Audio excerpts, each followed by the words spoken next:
come to order. I've appointed John as the clerk for this meeting. Mr. Clerk, do we have a quorum? Yes, we do. 5 members present. Okay. We'll stand for the Pledge of Allegiance. I pledge allegiance to the flag of the United States of America and to the republic for which it stands, one nation, under God, indivisible, with liberty and justice for all.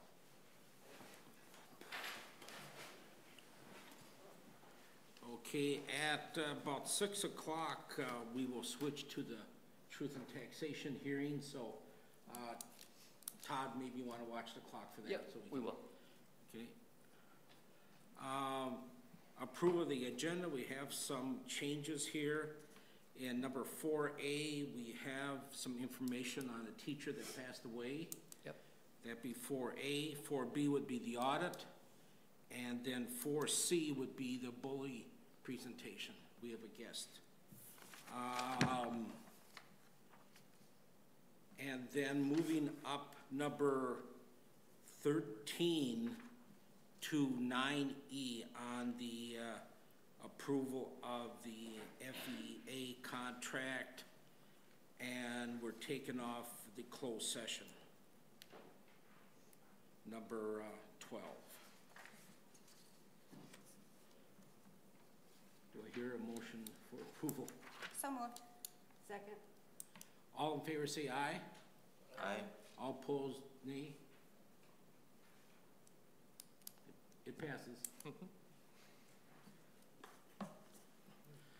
Okay, number 4. Oh, Mr. Sesker. Yep. We have a teacher that passed. Yeah, so Tom Casper wanted me to let you know that Dave Kinney, previous math teacher, had passed away this past week. He was also a wrestling coach for the school district, and we send our condolences to his family. Okay. I didn't know this individual. I don't know if John. You know, I can't say that I did. We overlapped just a very short time when I was at the middle school. Okay. Okay, then now we'll go to the audit. Yep. We have a person from our audit firm, and Andy too.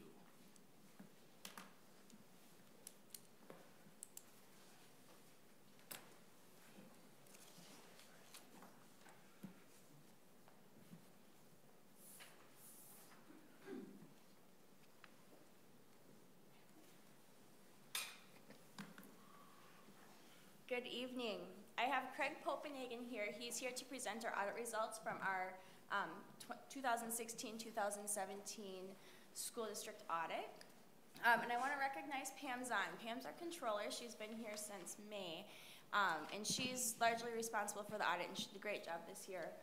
It's her first year doing the audit, and as I well know, it's a lot of work, especially your first year. So I want to thank Pam for all of her hard work. With that, I'll just turn it over to Craig to present the audit report. I'd like to have a round of applause for Pam.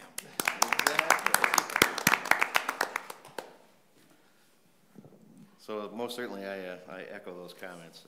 Pam did a great job. It's a big undertaking getting through your first audit, especially when you come in toward the end of the year that you're responsible for reporting on. There's a few handouts in front of you. If you want to follow along, that's fine. If not, I'll just kind of walk you through the audit results, high-level comments. The main document I'm focusing on, it's a fairly thin document. It says, you'll see a window in the front cover that says Executive Audit Summary. That's what I'm going to be focusing on tonight. So if you wanted to follow along, I'll just start on page 1. So it's kind of a high-level synopsis of the audit results. So we issued a clean opinion on the financial statements. We're comfortable with the numbers and the disclosures. We received all the support that we asked for during the audit. So good results there. Along with issuing a report on the financial statements, we also look at some internal controls processes to produce the numbers, and no findings on internal controls. We performed an audit of federal grant expenditures, And the programs that we audited this year were Title I and Child Nutrition. We had no findings for federal compliance, so clean results there.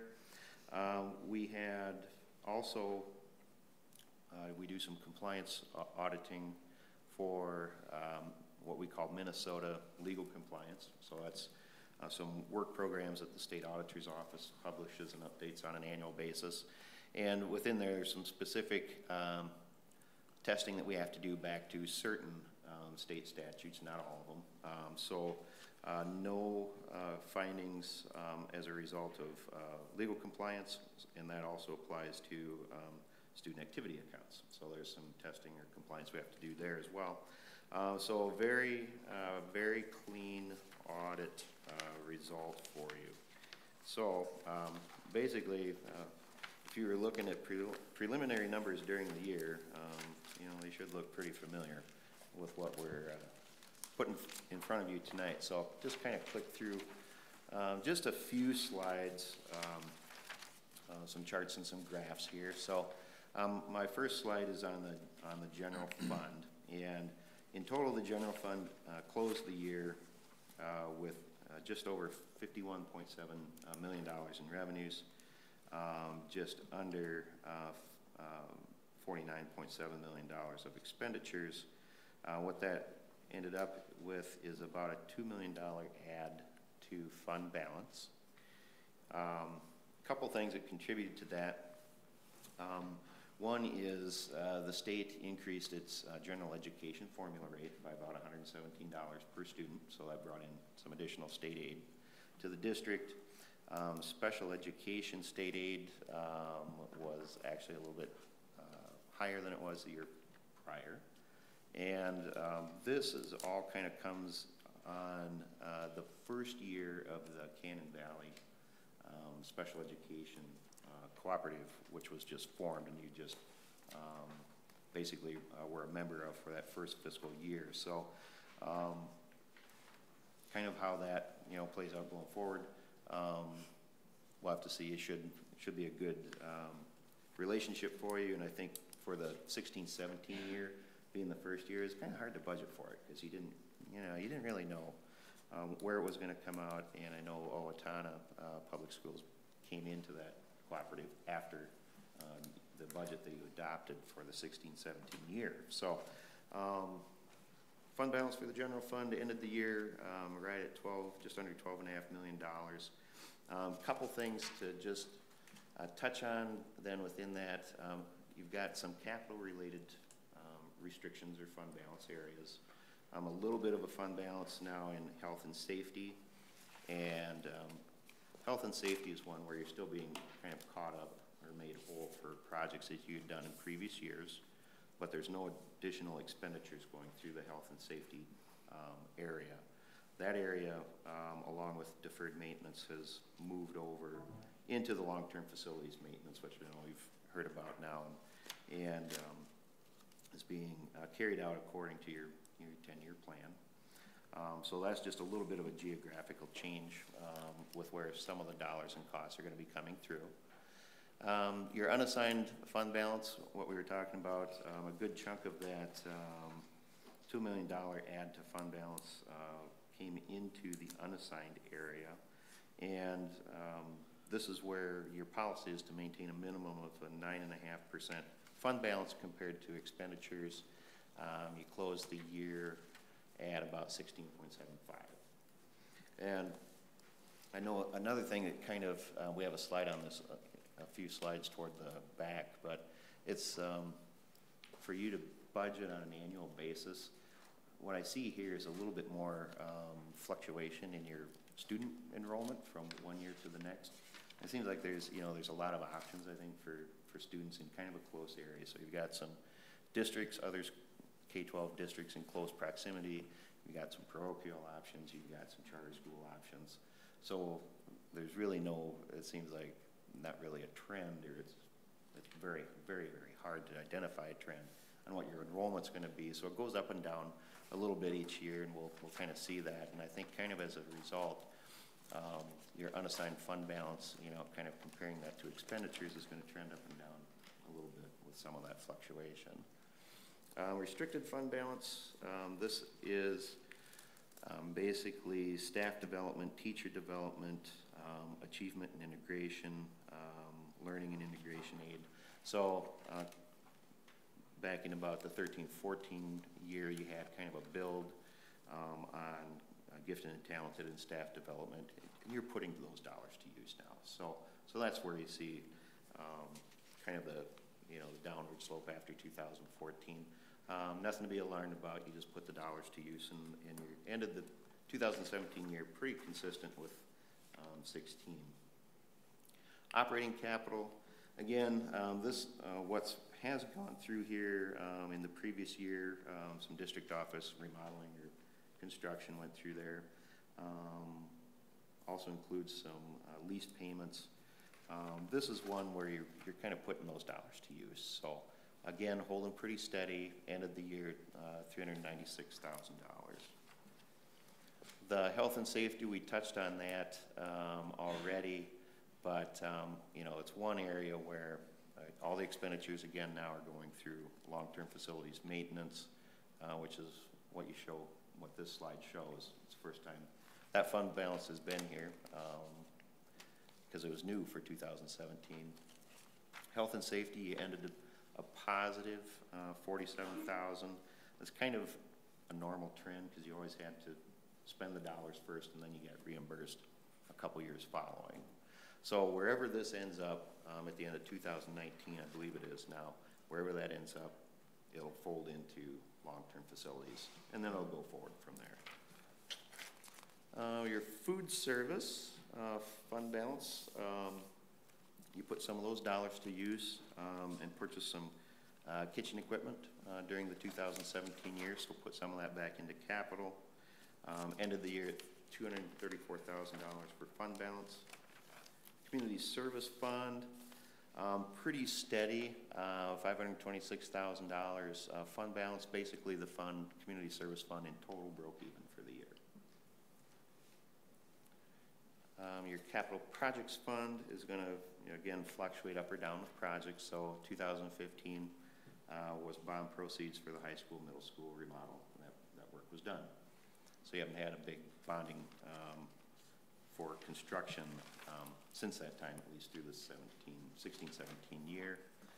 The debt service fund balance, you issued 2017A bonds, and those were structured to do what's called a crossover refunding of 2009A. And because of how the crossover accounting works, you carry both the new debt and the old debt on your books until the crossover date. So what you see for a balance in the debt service fund, that large increase is largely the escrow to pay off the 2009A bonds. So on the crossover date, that'll get paid off and according to schedule for your refunding. General fund revenues, kind of just a mix of what your funding sources are. 81% comes from state sources, state aid. And about 12% comes from property taxes, another 4% from federal funding sources, the federal program dollars, and then another fund about 4% from user fees and charges to other districts. And then the last slide I have is just the student count slide. So, and it kind of fluctuates up and down a little bit for the reasons we already talked about. But this ended the year just under 3,800 students. So that's what I have for prepared remarks. Yes, sir. On the food service balance, are you concerned with the drop in that? No, not at all. No, nothing. Okay. Not at all. It was capital-related purchase. With food service, the only place you can use that fund balance is to put it back into the kitchen, or kitchens, basically. That's what you did. Used it appropriately. Sir, so this audit appears to pass with flying colors. Is that accurate? Very good audit results, yes. How many school districts does Clifton Allen Larson? Clifton, Larson, Allen. How many school districts do you guys audit in the state? 35, 40, something like that. And of that number, how many pass like this? You'd probably count them on one hand. So That's I good just, results. thank you. So I just want to congratulate and thank the finance group, anybody involved, Andy, Pam, your whole team, Todd, the finance committee, anybody involved. This is rare, and hats off. Complicated stuff. Kudos to all of you. As we all know, there's no easy budgetary means by this, and difficult stuff, and thank you very much. We do not want to end up in the newspapers, the headlines, and if you read the Star Tribune, obviously you see stuff that scares you, and so thank you very much. Thank you for the information. Yep, very welcome. Any other comments? Well, I'll just say again, thank you to Andy and Pam and all the team. I know they put in a ton of hours behind the scenes to get this all organized, and thanks to Clifton Larson for all of your help as well. So. And we will need approval of this. You're done with your presentation right now? I am completed, yes. Okay, this is an action item. Do I hear a motion? Second. Second. All the Discussion? discussion, that's right. We've already discussed, but yeah, Yep. discussion. Richard or Mr. Chair or Mr. Acting Chair, I'm not sure how. Sir would be fine. Sir Richard, Sir Olson. I just don't see it on my agenda, that the audit report. We moved it. It was on there somewhere else? Yes, it was. Okay, and that's what you moved up to for yeah, A, yeah. B, or C? Yeah, or so we D? can get Okay, out of here. Okay, thank you. Okay, Okay, okay. we can get out of here. And thank you for that, by the way. Yeah. Okay, so you can get to another one? Yep. Okay, that's it. Okay. Any other discussion? There's a motion, a second. All in favor say aye. Aye. Same sign. Say no. It passes. Thank you. Thank you very much. Thank you. Appreciate it.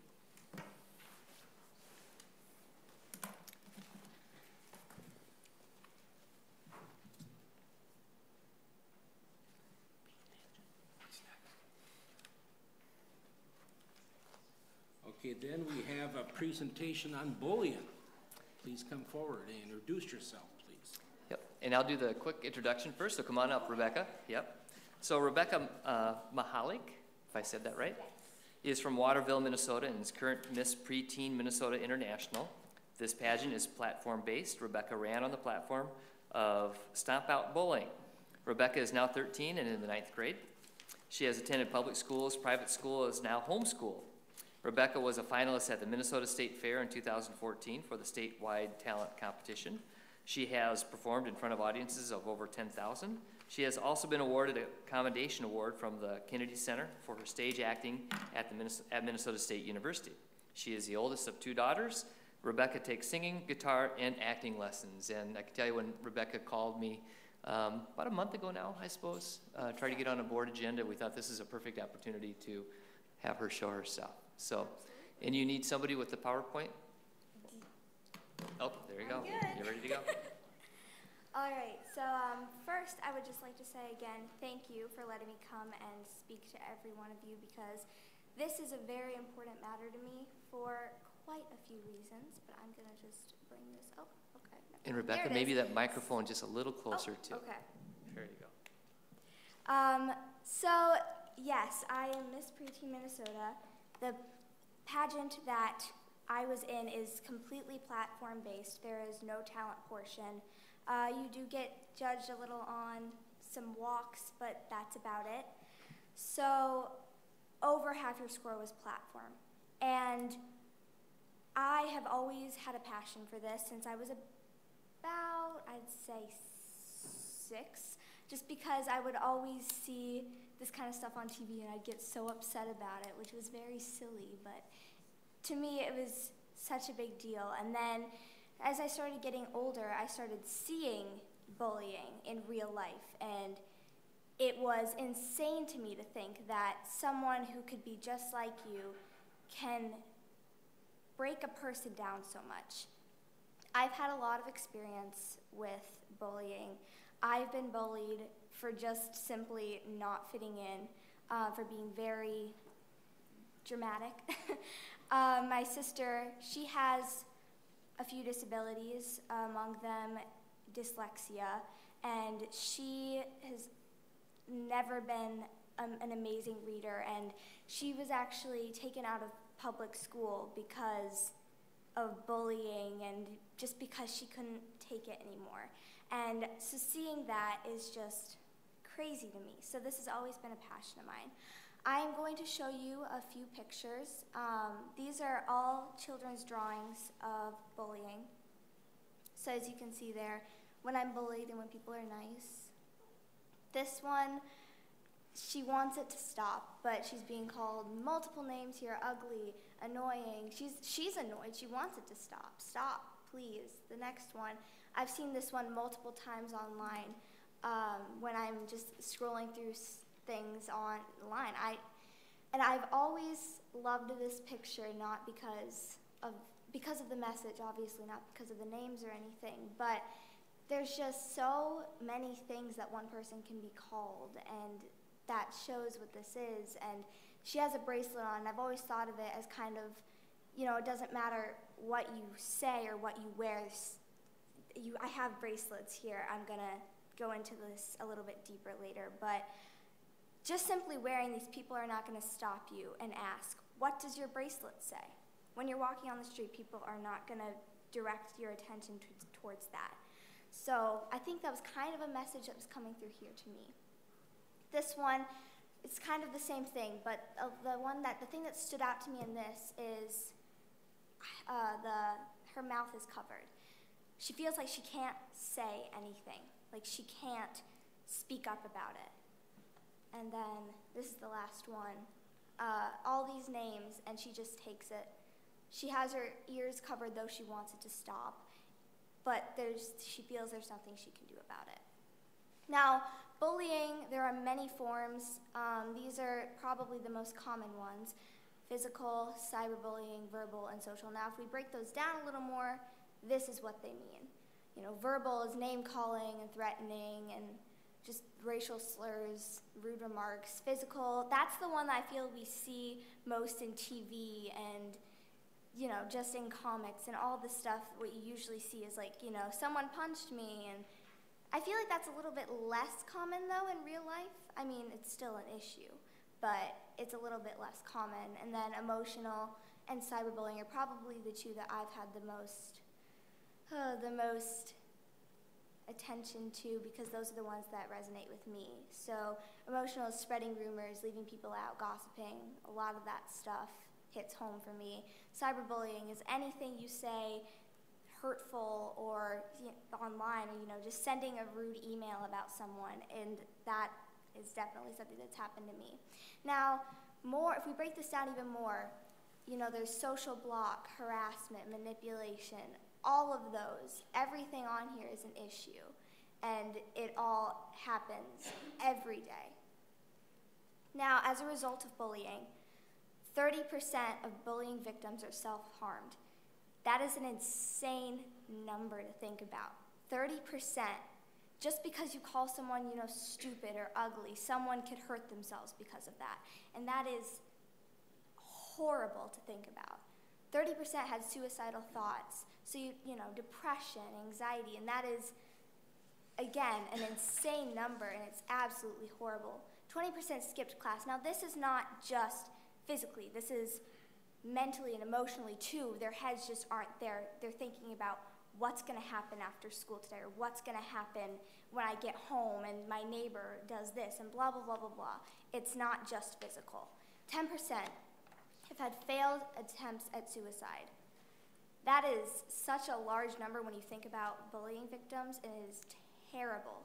And then 10% abuse drugs and alcohol. And again, horrible number. Now, this is what a usual bullying campaign, stop bullying, looks like. Record it, report it, don't support it. But if I see that as, let's just say I'm a bully, I'm not going to think, oh, better stop, I guess that people want me to stop now. I'll go away. That can maybe be effective if it's a small issue, but when it is larger, as in most cases, this really doesn't, it's not that effective. This is another example. I've seen that one before, and maybe it'll resonate with a few people, but truth is, it's not very effective. But what is effective is being kind. Now, this is really what I'm about. Obviously, I want to stop bullying. That's why I'm here. But all the campaigns and, the bracelets and the t-shirts, that's great, and that is a great way to show your support. But it doesn't stop it. Being kind is absolutely one of the most important ways to stop.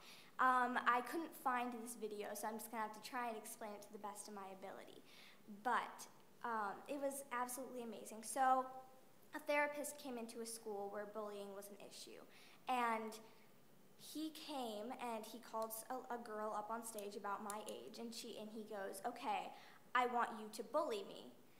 And so she starts, calling him all these names, and he fights back like usual, like, "You're ugly, you're stupid," the usual way you see and you think.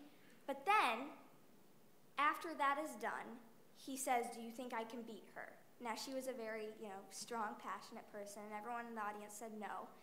And he starts again. She starts, and she says, "You're ugly." And he goes, "Why?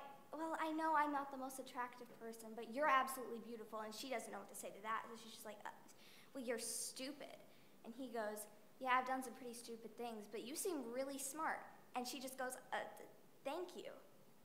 That was absolutely amazing to me to see, because that is what I've seen. That's what I've done. Recently, I was just walking up a stairwell with my friends, with a friend, and kids who I'd never seen nor met before started cursing at us and calling us absolutely terrible names.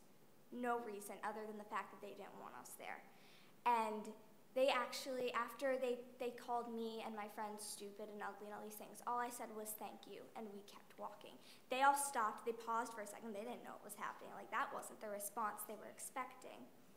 So, they finally at one point just got in front of us, and they were all in our faces, and we just kept walking. They didn't know what to do because we didn't fight back. We didn't accept it, but we thanked them for it. And it's almost like that, but, taken to a little more. Now, next, we have some drawings of when kids were kind. This is just adorable. I think that is so cute. Kindness is being a good friend, absolutely. Just, you can see the difference between the other pictures and this, the smiles and the flowers and the colors. And here, too, I'm kind when I'm helping my cousin read. I just thought that was very cute. The butterfly, the birds, kindness, the heart. This is kindness, is caring for others. You can see the colors. Again, it's just such a difference compared to the other things. Now, these are just some ways to be kind. I'm not going to go through them all because that's going to take a very long time. But, welcoming a new student, common sense, welcome to the school. Just make them feel like they aren't alone. Sharing your food or a snack, just if someone forgot their lunch. Inviting someone to play who is shy. Now, for older kids, obviously, it's just like, come hang out with us. Well, something like that. Help my teacher hand things out. I guess it's for younger grades. It can be applied to older children too, but that, stand up for myself and others, that's a very good way, but again, kindness. Put chairs away without being asked, sharing glue and all your school supplies, be a peer tutor to another student, help pick things up, just things like that. Another slide here about that kind of stuff, especially in teams, because I was a gymnast at a public school for a little bit. I was homeschooled at the time, but in my gymnastics team, that is probably the first place I ever got bullied because I wasn't good enough to them. And it was crazy. So, you have to help each other win. You can't just do it. You can't just be kind to others. You have to be kind to people around you too. Listen to others. Maybe someone's going through something and they just need you to listen to them. Say please and thank you. Don't call names. Help tie shoes. That's for, a little bit younger, but I thought that was pretty cute. Loan someone your coat. Clean a mess. It's little things in your community. Making someone smile. Tell someone a joke if you think they're having a bad day, if they're having a bad day. Saying you're sorry. Helping someone up when they fall. Just don't be a bystander. Really step in. All these things. It's just being kind of home. Helping siblings. Sharing toys. Doing things for your family to helping your mom or dad clean up. I like that bottom one there, making a present when someone is sick. I've done that a lot. Especially when I was little, if my dad or my mom was sick, I would make these little kindness cards, is what I called them. And I would give them, here's a coupon for a free hug or for doing the dishes. It's just little things like that. Now this is a kindness token. I have one right here. Now Mr. Sister, this is actually for you. Oh, thank you. Because you're very kind to let me come here today. Wow. Yes. Boy, I feel honored. For the rest of you, for those of you who did not get one, let's try and get back here. Whoop. Oh, one more. Okay, so it says, I give you this token for your kindness to me. Now give it away and you will see how one act of kindness can change the world. I found these at a gas station, and I just thought, hey, this is totally something that you can do. Now, obviously, it doesn't have to be a metal coin. It can just be a little piece of cardboard that you write on, or, a little card just saying thank you for letting me do this, or helping me with this, or anything like that. That's something that would be very kind. Now the bracelets, like I said, no one's gonna stop you and ask, hey, what's your bracelet say? I mean, my sister would, because she's my sister. But other than that, no one's really gonna wanna know or care. But this can be used as a kindness token. You can take this and you can, if someone stood up for you or helped you in some sort of way that you feel like it was just amazing to see, give something like this to them. You were a leader, you stood up for others. And then it has, stomp out bullying on it. It's more used, in my mind, as an encouragement for that kind of behavior. And last but certainly not least, I would like to say, not quite, one more thing. I forgot about this slide. What's next? What I would love to do, why I'm here. Obviously, it was great to speak to all of you, but I would love to be a guest speaker in classrooms or at assemblies. Obviously, a much shorter version than this. But something along these lines, just saying, how to be kind. Creating a Be Kind campaign or just helping along with that, like the bracelets or a token or something like that. Rewarding acts of kindness, again, the token or the bracelets. And then creating your own. Like I said, it does not have to be a metal token because that was, for a little pack, I think it was like $10 for 3. So that's a bit much, but, just getting a little cardboard circle or a piece of paper and just writing it and just giving it out. And then here is the last one, but certainly not least, thank you very much for letting me come and speak to you. This was truly something that I have been wanting to do since I got crowned, so thank you. Thank you. Thank you. You're a very remarkable person. Thank you. You're going to grow up to be a fine individual. Thank you very much. Maybe lead the country, maybe even become a superintendent. There you go. Perfect. All right. Thank you. It's always good to hear from young people at our board meetings. Absolutely. Thank you. No problem. All right. That was all I had, so unless anyone has any questions. No, but thanks again, Rebecca. I can't tell you how much we appreciate you coming by here, and thank you, Steve, for bringing Rebecca along. So Yeah. that is terrific. So look forward to hearing you in the future. Yes. All right, take care. Thank you.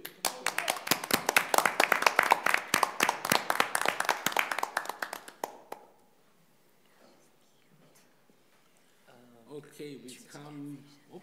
Yep, got the truth and taxation. Truth and taxation hearing. Okay, Andy, it's all yours. Okay, good evening. I am here tonight to present the required truth in taxation hearing. So every school district, city, and county is required to have this hearing for the public and be open to any questions that the public might have. So I'll go ahead and go through my presentation, and then at the end, I will open it up if there's any questions.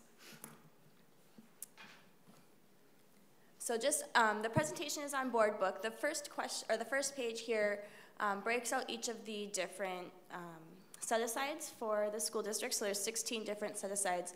I won't go into great depth on any of them now, but there's some information further in the slides.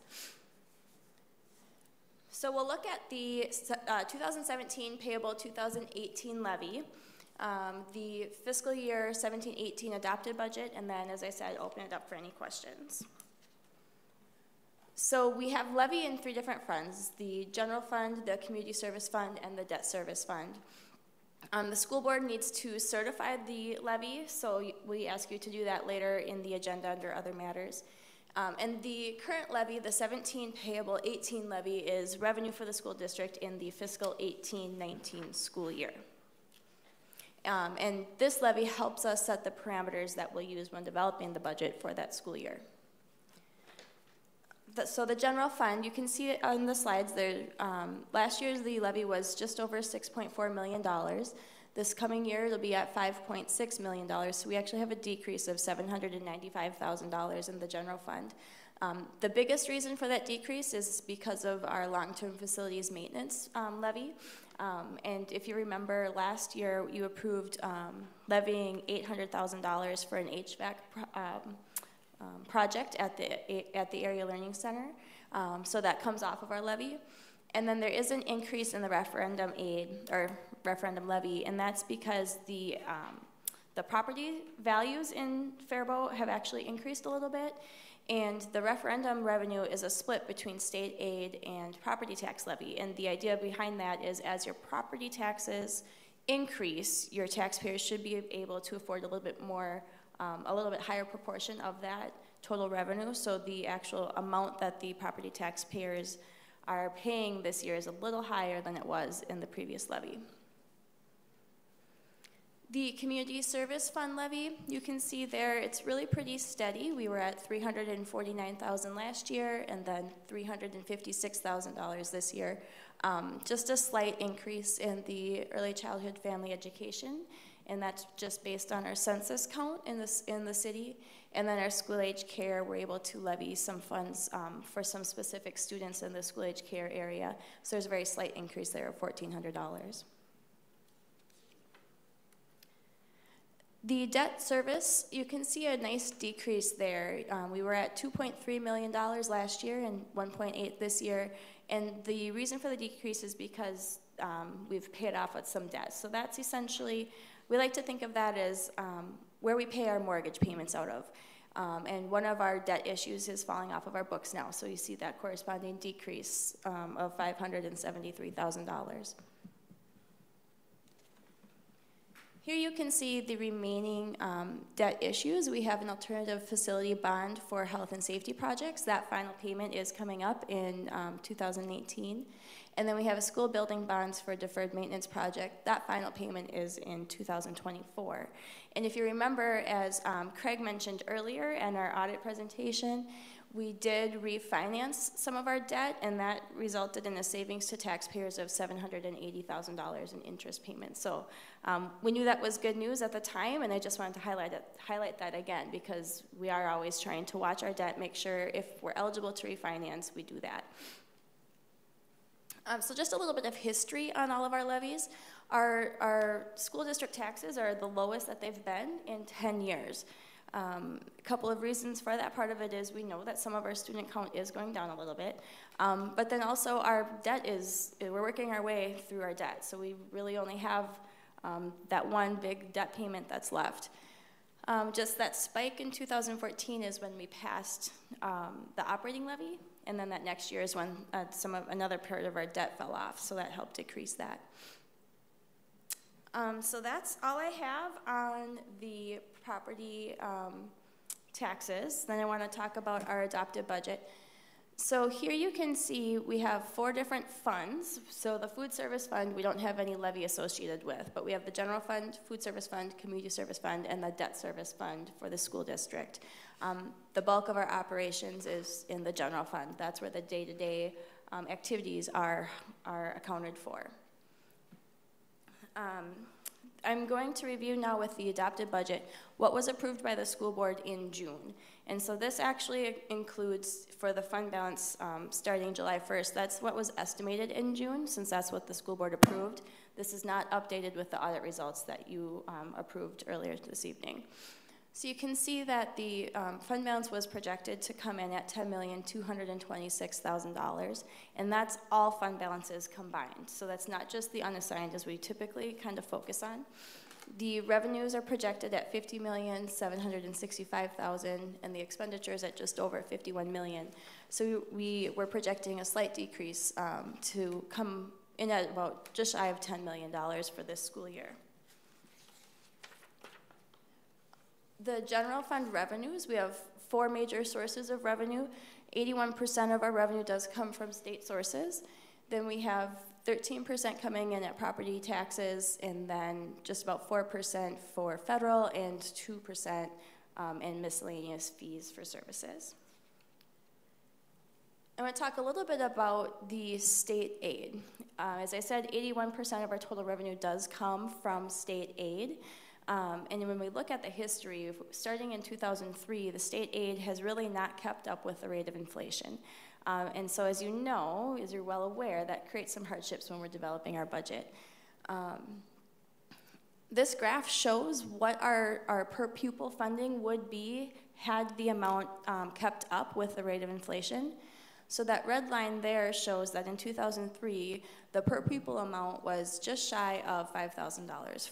So $4,966 per pupil.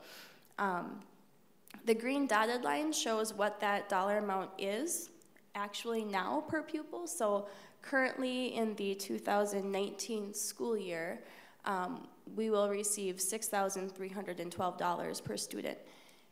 Had that amount remained constant with the rate of inflation each year, we would be at $6,908 per pupil.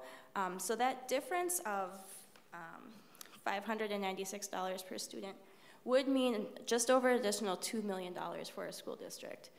So it's just a little bit of, it's just some interesting information that I want you just to be aware of. And Annie, this was mentioned, Todd, in the KDHL interview. Yep. Right. You mentioned about $600 per pupil. Yep, Right. that we're short with due to inflation. Yep. Yep. Yep. Moving on to our expenses, the bulk of our operations is in salaries and benefits. As you know, we have a very large staff, and that's where the bulk of our expense comes in. Then we have purchase services at just around 14%, and then supplies, materials, and capital expenditures at 4% each. The biggest expense in that purchase services is actually for our transportation services. We contract that through Faribault Transportation.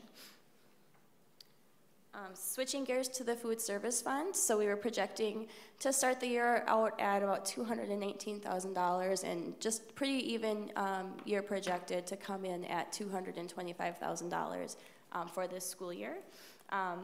Our operations has been very consistent, very stable, and we're very pleased with the work that Sodexo does in administrating the food service fund. The community service fund is, again, budgeted to be a very stable program.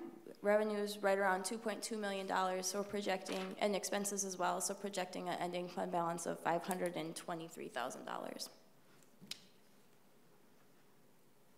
The debt service fund, this is essentially where we pay all of our debt from. So we like to think of this as where we pay our mortgage payments. Starting the year at $690,000, and actually budgeting less revenue than expenses because some of that debt is coming off of our books. So this is all set by the Minnesota Department of Ed. They do calculations based on our debt payment schedules. So our ending fund balance should come in right around $462,000. Then the the fund balances that we always like to look at. This is updated with our most recent audit report. So we know that right now our unassigned fund balance is at 16.7% there from the 2017 school year. And based on the adopted budget that the school board approved in June, we're projecting a 13.6% fund balance.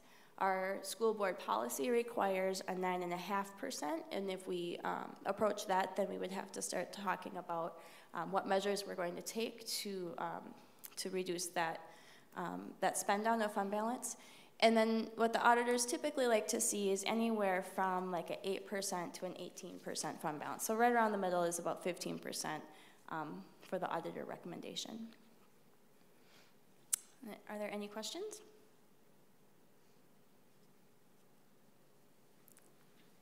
All right, thank you. So later this evening, under other matters is when we'll have you actually approve the final levy for next school year. Andy, I do have Yep. just a comment. Sure.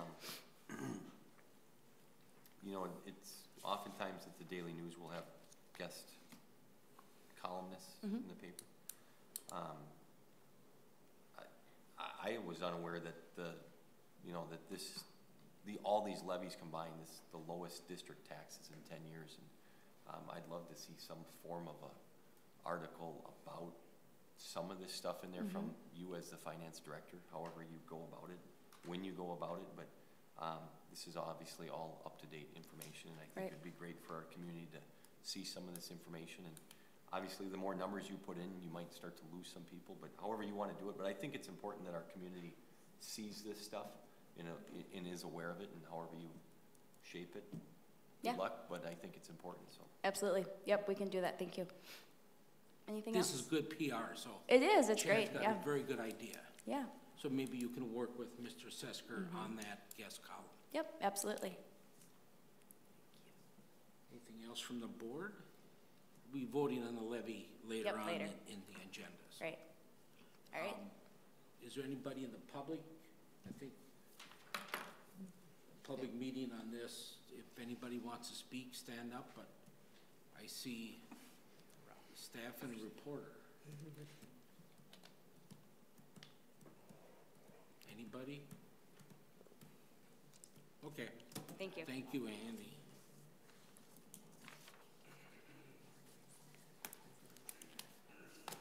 I guess we'll go to the community comment. It is 3-minute limit per speaker, 15-minute limit per topic, and the board will not respond to questions. So if anybody wants to speak, please come forward, state your name and address. As the other chairs have said, don't rush to the mic too fast. What's appropriate? However you feel. Anybody wants to step forward? Okay, we'll move on. Good. Good move. They're all rushing to the mic, I see. No, they're not. Too late. Come to the consent agenda. Consent agenda items are approved by one motion unless a board member requests separate action. Is there any request from the board? Yes, Mr. Chair, I think I'd like to pull out the retirement of Patricia Gavin and just highlight her service to our school. Okay. Anybody else? Anybody want to make a motion? Is there a second out there? Second. This is a roll call vote. Mr. New Clerk. Self, aye. Yvette, Aye. Richard, Aye. Andrew, Aye. Chad. Aye. Mr. Chair, passes 5-0. Thank you, Mr. Clerk. Now we go to the, finance. Item Quickly, Mr. Chair, I would just that's right, sorry. propose, I Yep. would certainly make a motion to accept Patricia Gavin's retirement request, but I just wanted to make that motion and allow for a little discussion. So I move that we accept her request. Does anybody want to speak? A second. Second. Okay, second, yeah. Second. Okay, now discussion. John, did you, I know her personally. Okay. Never had her as a teacher or as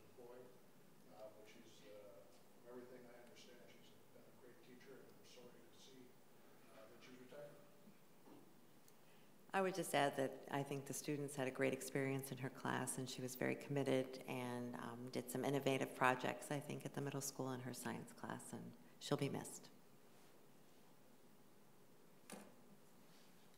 Okay, we have a motion to approve in a second. All in favor say aye. Aye. Aye. All opposed, same sign. It passes. Thank you. 5-0. Okay, now we go to the finance. Item number 7A, the minutes. They're in front of you. I was not there. Ms. Treasurer, would you like to update us? Well, I think we had a productive meeting. We did discuss some possible investment opportunities, local investment opportunities that have already been accomplished, and we're hoping we can continue that in the future.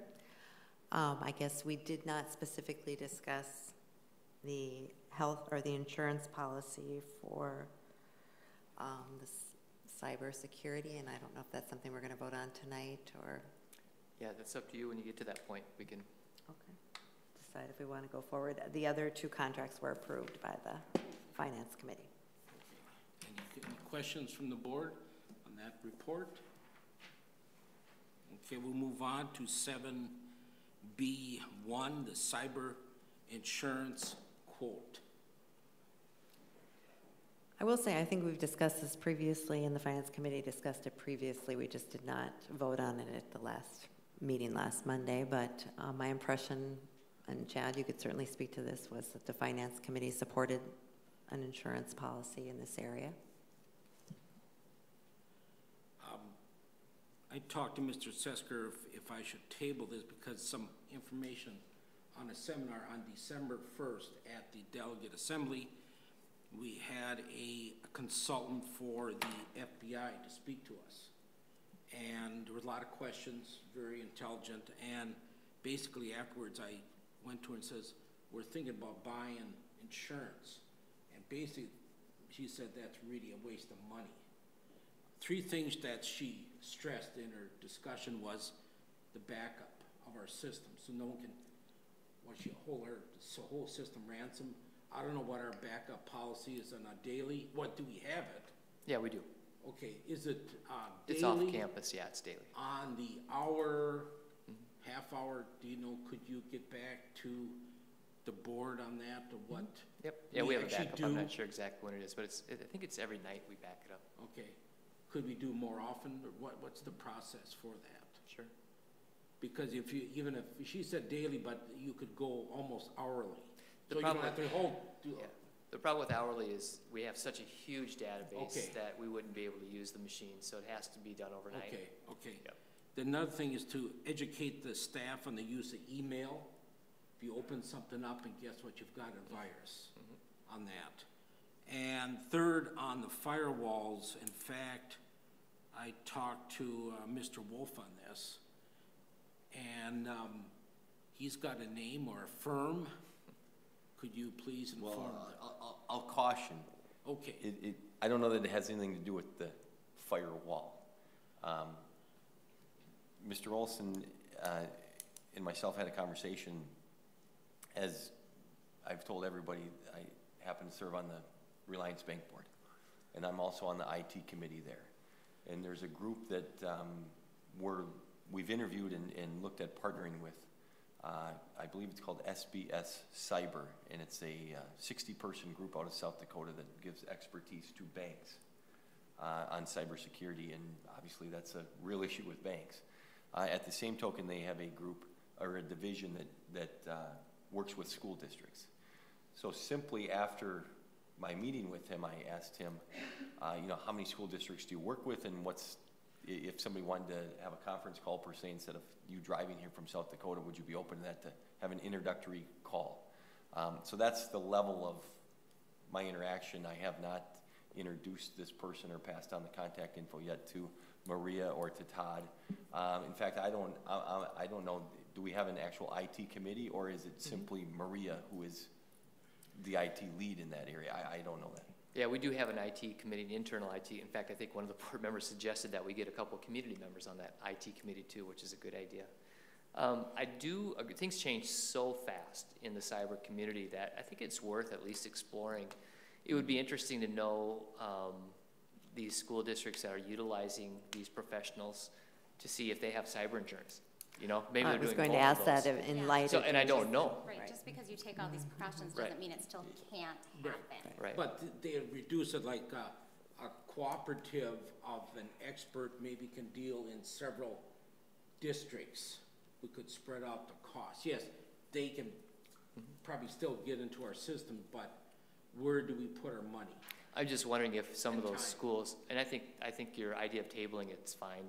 But I think that we need to find out if these insurance are doing both though. Do they have cyber insurance? And if they have cyber insurance on top of the firewall, that would be good to note too, to see how many schools are really doing it. I would like to, you know, with, of course, permission of the board, refer this to a work session and dig into it. And I just feel like our finance committee's talked about it. It was referred to our insurance committee. The insurance committee discussed it in depth, and we all agreed that we should move forward with recommending it to the board. So I'm not so sure. We've already tabled it once. I personally feel like moving forward as planned would be best for tonight, but that's just my opinion. And the insurance would be for what time period? It's a 12 month. So in 12 months, we might have more information. I mean, you can always cancel something if we decide we want to look into something further, but in the we still meantime- could study this, right? Right. It's been a while since the insurance committee meeting where we talked about this. And if I remember, the largest concern was not the backups, which was number one, not the firewalls, which was number three, but it was on the employee side. And as much education as we do, or as South Washington County did, there's things that happen like sending out the complete family information for people on their bus routes. The employees simply check the wrong box, attach the wrong file, and went out. And the implications of those kinds of actions. So more than anything else, this protects us against liabilities as a result of employee mistakes or intentional actions over and above what our usual errors and omissions does. So, and as I believe Grant explained it, our normal errors and omissions policy for employees will not cover this type of action. So I think that's what the insurance company said put forward with this recommendation. All right, well, I'll make a motion to approve. It's a 12-year policy and 12 months policy. All right. Obviously, with the concept of having a work session to look over our cyber policy in the next year. Is there a second? Second. Okay. All in favor say aye. Aye. Aye. All opposed, same sign. Passes 5-0. 7B2, addition of a health services professional. Rob?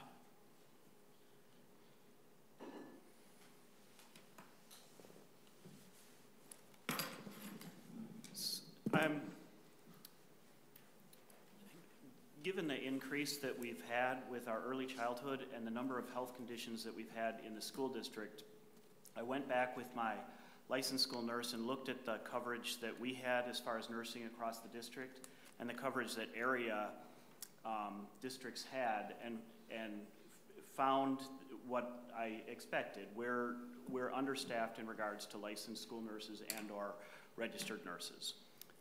Currently, we're required as a school to have nursing services. We're required to have a licensed school nurse, but and the Nursing Association recommends that one full-time licensed school nurse for every 750 students. If that were the case, we would have 5 licensed school nurses. We currently have 1 licensed school nurse for a population of roughly about 3,700. Compared to districts around, we currently staff our buildings with 1 LPN, licensed practical nurse. And a licensed practical nurse is able to do the day-to-day operations of a health office, hand out Band-Aids, take attendance, do glucose checks, things like that on a day-to-day basis, but they can't be responsible for other areas of health insurance, like creating health plans, supervising themselves, delegating plans for field trips, making sure that we have an emergency plan in each building. Those things are the responsibility of a licensed school nurse and or RN. Currently, we have one licensed school nurse and one RN, but we're finding, because of a number of reasons, the increased enrollment at McKinley, the health conditions that are happening across districts in all of our buildings, any number, and the number of field trips we go on, we're finding that they're being taken to cover health offices and do things that because we're short-staffed, they're not able to do those higher level things that they're supposed to be doing. So when I brought a proposal to the cabinet and to the school board to either add a licensed registered nurse or a licensed practical nurse to cover those health needs. The thought would be that we would station them at McKinley so that they would be able to do the intakes and the scannings and all the things that happen at McKinley, and also cover the ALC, because we have some health issues we don't have nurse coverage at the ALC currently,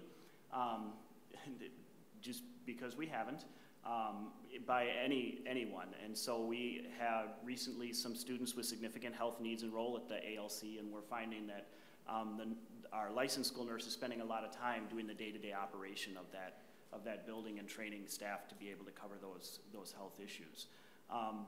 The idea would be that this additional staff would help cover McKinley and the ALC, plus act as a sub, so that when the LPN is absent, we have a shortage of subs in the district for nurses as well as for everybody else.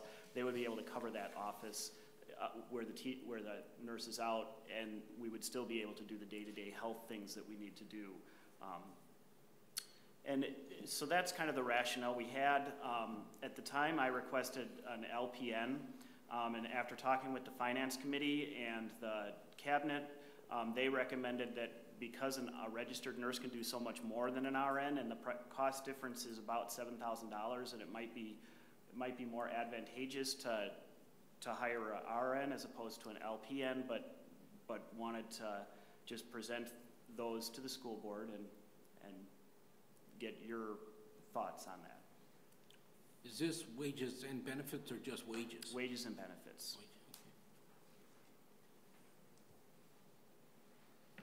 I'll just add, I think the finance committee strongly supported this, especially when we looked at other school districts and where we are with our nursing. So it was strongly supported in the finance committee. If somebody makes a motion, they would either LPN or RN, so that would be in the motion. Be up to the board to decide whether it was an RN. Whoever makes the motion. Help me out here, but I think we talked 20 or 25 minutes about this at the finance, and the consensus there was to go with the RN due to the ability to do more things. Correct. And also maybe a more likely job pool that we could actually fill it with. Is that fair enough? The hope is that we would be able to fill it with an RN. We haven't hired an RN for 3 or 4 years. We have hired LPNs and gotten good applicants for LPNs. The difference is the LPN is a certificate that you can get from community college. The RN is a 2 years associate degree or a 4-year degree to be an LSN. So I think that, just to answer your question too directly, Chad, is that we do feel that we've got a pool of RNs that we could find out there right now, and sometimes they're really, really hard to find, and sometimes you just need to grab them when you have a chance to do that. And this is for a hire this year, and does this go into the budget in the perpetuity or Correct. For a 1 year? Yeah. Based on our student count? Correct, yes. Okay. But it's your job to reallocate resources if time needs it anyway. So I will, I'm sorry. Just two comments. I can verify that school nurses can be extremely difficult to find in my visiting other districts. Is the school nurse placed on the salary schedule?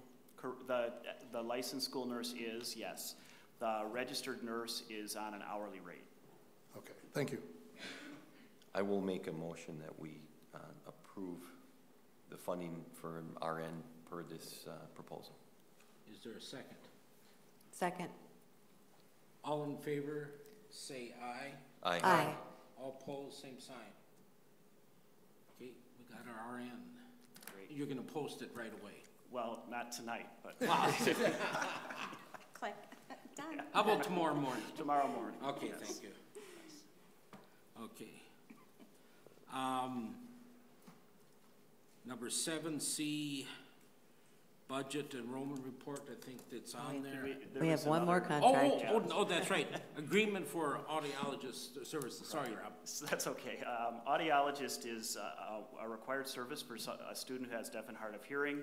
We've contracted from the Goodhue County Education District for our audiologist for the past, well, I know for the past 3 years, but previous to that as well. This is her annual contract that's coming up. $10,000. I don't have it in front of me. It's But $14,755. $14,750 after benefits. And Motion to approve. Second. Okay, any other discussion? All in favor say aye. Aye. All opposed, same sign? Okay, I don't have to post that one, so it's all good. okay, that's it. Thank you. Thank you, Rob. Okay, now we want to go to the enrollment report. I believe it's there. Anybody? Todd? Nope, we're down about 30 kids from the start of the year to now, so we'll just keep an eye on it as we move forward. That's pretty Typical for us. Pretty typical. Yep. What do you expect after the first of the year? We're projecting, we always project anywhere between 30 and 50 kids that we lose during the year. Okay. So, like the auditors have said beforehand, we fluctuate all over the place. We could gain another 20 kids, so Okay. we just have to wait and see. And the financial reports are in there if you review that. Let's see. Get to the gifts and donations. We got a few of them here. The Lamplighters, is that a singing group? I believe. I don't even know. Do you know? I think it is. $25 for the Faribault High School Choir Program. Kelly's Auto Parts Incorporated, $500 for robotics. Number 3, donations for the High School Student of the Month Service Learning Program. $45 from the Hometown Credit Union, $45 from Mercury, Minnesota, and $45 from Genio Turkey Store. And last but not least, the Joanne Fabric Store, supplies for kids in need and teacher staff that can use the supplies for projects in a big amount, $3,125.53. Of course, thank you for all these individuals and corporations for this, and of course, we'll send out thank yous. Yep. Anybody want to make a motion? So moved. Is there a second out there? Second. Mr. Clerk, this is a resolution. What number would that? 18-08, accepting the gifts and donations. Take the roll, Mr. Clerk. Myself, aye. Yvette? Aye. Richard? Aye. Andrea? Aye. Chad? Aye. Mr. Chair, it passes 5-0. Thank you, Mr. Clerk. Items number 8A, curriculum, no report. Technology, no report. Insurance, no report. Wellness, no report. And Anne Marie just came in. Community education. Good evening. I'll just take a quick minute to update you guys on a meeting that Todd was a part of a few weeks ago.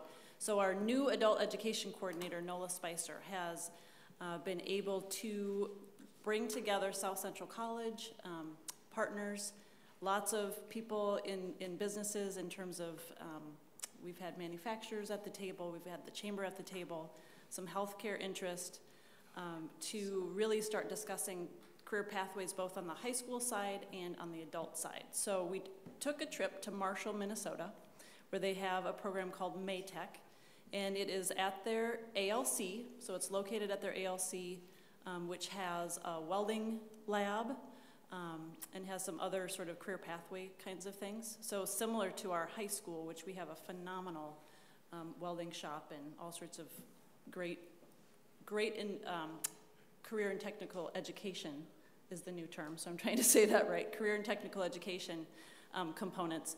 But anyway, so we went to Marshall, saw what they had. So they have ALC students, they have adult education students, and they have high school students all participating in one sort of career pathway opportunity. We even made the newspaper in Marshall. That's how big of a deal it was for us to come and visit Marshall. Then we came back, had the same people from the different organizations. So we had the chamber represented in Marshall, so they made the visit. We had Faribault Foods came, lots of different, we had about 15, 20 people that went to Marshall. Then came back and had a similar meeting with a few more people.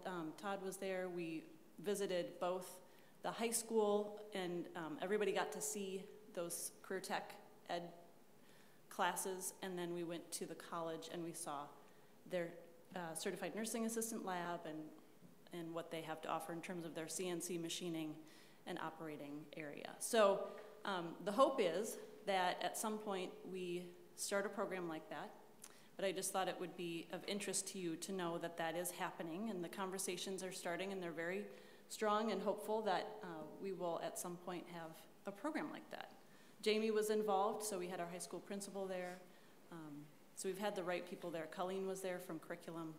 So it just hopefully is going to be a very unique opportunity for this community. And that's it. Anne-Marie, Yes. what is needed to start a program? You know, what's needed is definitely where we're starting, which is that base foundation of conversation and agreement. So we need buy-in, and we believe we have buy-in from all of the partners that we had at the meeting that day at South Central College. The next step is really to figure out what kind of funding can go into a program like this, because there's different funding streams from adult education, so that's not general education funding. South Central College would have some way of, we'd have to fund them some way and to provide some of the programming, and then the general fund, we could figure out how to do that if it would cost anything. You know, it might just be a repurpose of how we manage a class, a pathway class. There are pathway grants that will be available, but those are for 17 and up. So it would make sense for our older youth and for our adults to have access to that funding. I think the amount is something like $600,000 you can apply for now through the Department of Employment and Economic Development. It's called the Pathways to Prosperity Grant Funding Stream. So we'd pursue that for sure, but I think it's mainly conversations which are happening and are going really strong. But thanks for asking that question. Great. If you purchase items, does that come out of the community education budget? Like if you had to purchase some equipment or something like that, would that come out of your I don't know if we'd or have to purchase anything. Okay. We're so well outfitted at the high school, and it was really fun because we got to bring in all sorts of different businesses, and the chamber and South Central College actually walked, you know, they got to see what we had. So between what the high school has to offer and what South Central College has to offer, I'm not sure there would be a lot of purchasing involved. No, I think the challenge is to get the licensure, college credit, making sure that somebody's accredited when they have this class, Yep. making sure that the college is okay, who teaches this class, all those, I don't want to call them political, they're real logistic issues. Logistics. Yep. But Nola and Anne-Marie are doing a good job of trying to iron those pieces out. But that's the hard part. And once you get there, I think the funding's going to, I don't want to say it's going to be easy, but I think the funding's going to come right along just fine. Mm-hmm. Yeah, so everybody gets what they need out of that class. The high school student is getting the college credit, and the ALC student is getting credit possibly for college and towards graduation for their high school completion, and the adult is getting the same thing. Could be a part of the adult diploma program, could also be in combination to get post-secondary credit. So it's a total win-win for everybody involved. And I think the cool thing is too, we're trying to align our 9-12 Yep. to 9-14 so that we can get a pathway all the way through South Central College. Anne Marie, in a perfect world, if things really went well, how soon could something like this be implemented? Next year, perhaps? Kind of depends on the catalogs too. I was just gonna say. Yeah, no, that's why I was asking. That's a hard there's part. that We're getting close catalog already. That's the deadline, catch-22, yeah. So, the high school catalog deadline. yeah, we Yeah. keep working with Which Jamie, and is- Jamie's been really involved in Yeah, this whole he's, thing, yeah. so. Yep, That's great to hear. yeah. I don't know, Margaret's here, I don't know if there's a catalog deadline for Margaret. I thought she would say Pretty that. flexible. Yeah, she's very flexible, so. Okay. And can I ask, Yeah, I want to back up one thing on the agenda, a very quick question. The Wellness Committee, yes, okay, where do you receive the funds for that? And the reason I'm asking is that the Insurance Committee has been talking about the participation with the co-op Yep. and wellness money and those types of things. So where is the funding come for the Wellness Committee? yeah, and that would be a great question for me since I'm chair, but I'm gonna defer to my colleagues, Andy, I guess it's just Andy. It doesn't take 2 additional people to come up and answer that question. So the wellness funds that we receive are part of our insurance premium. So we pay our premiums into Blue Cross Blue Shield, and then part of that is wellness dollars that are available to the school district. Okay, and I don't need to go any farther. Is there any other funds that come into that from any other place? Is it all through the insurance program? No, it's all through premium. Okay, thank you. Yep. Okay. And for me to have said that as eloquently as she did, I couldn't have done it, so. Can I Thanks, have you Andy. just make one more comment on the grant that we didn't quite get, but we were really, really close to, that we got 4th? No, we did get it. Oh, we did get it. I thought we didn't get it. No, we did. Oh, all right. It's just, we were 4th in the state. All right, so you want to Which is explain what that one amazing. is too? All right. Well, it was the 21st Century Grant. So it's ranked, so the Department of Education with their reviewing team ranked everybody by congressional district. So, because they have to do an even spread throughout the state in terms of awarding those grants for school districts and community-based organizations. So the score, we were neck and neck with 1st, 2nd, 3rd, and 4th. I mean, it was like 0.2% of being different from Rochester, of course, was scored a little higher. And You'll get them next time, Anne. we'll get them next time. But how much money does that entail, and what is it going to be used for? It's $200,000 a year for 3 years guaranteed, so that's 600, and then it could be up to 7 years. So And- that's what's funding our community school efforts. Yep. And so that funding will start rolling in. It's now. It's Yep, now coming in.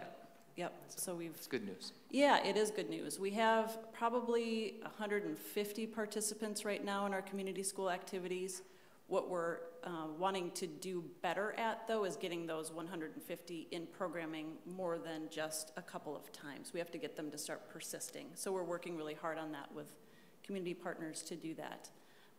And that involves high school students, too. But high school for us is, we have so many students that participate in our programming already. We kind of cornered that market, so we're not worried about that. But Can I just suggest Yeah. for the community Yes, schools? please. So as a parent who has kids in the district, Yes. I don't know that it's being Right. advertised very yes, well. and we're going to work on that. Yeah, so I do Thank think you. that so many more people would maybe utilize it. Thank you. Yeah, because Yes. not everybody's on Facebook, Yep. and Yep. I don't get flyers sent home with my kids about this stuff, so I don't know. And there's Yeah. a flyer mystery because we give them to buildings, and so we're working on that. We've got to just be Okay. better at communicating with our buildings, and yes, we know that for sure.